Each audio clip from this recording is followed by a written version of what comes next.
আদি যুগের গল্প শিকারী কিশোর তুরা। অনেক অনেক দিন আগে যখন মানুষ গুহায় বাস করত আর পাথরের অস্ত্র ব্যবহার করত, তখন এক ছোট্ট গুহাগ্রামে থাকত এক কিশোর তুরা। তুরা ছিল গ্রামের অন্যদের মতো শক্তিশালী নয়। বড়রা যখন বর্ষা হাতে শিকার করতে যেত, তখন তুরা দূর থেকে শুধু তাকিয়ে দেখত। তার শরীর পাতলা, হাতের জোরও কম, কিন্তু তার চোখে সবসময় কৌতূহল আর বুদ্ধির ঝিলিক ছিল। সে চারপাশের প্রাণীদের চলাফেরা, নদীর স্রোত, গাছের ডাল সবকিছু খুব মনোযোগ দিয়ে লক্ষ্য করত।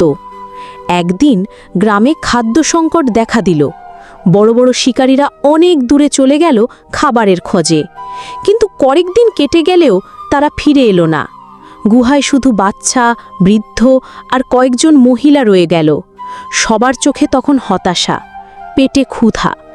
তুরা ভাবল, এভাবে বসে থাকলে চলবে না। সে একা হলেও কিছু একটা চেষ্টা করতেই হবে। তাই সে গুহার কাছে নদীর ধারে গেল।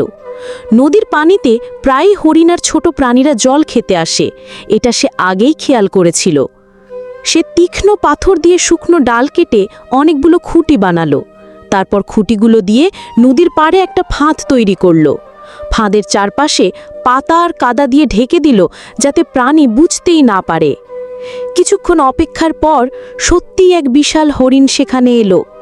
সে যখন পানি খেতে নামল, হঠাৎ ফাঁদে তার পা আটকে গেল। হরিণটি ছটফট করতে লাগলো, কিন্তু বের হতে পারল না।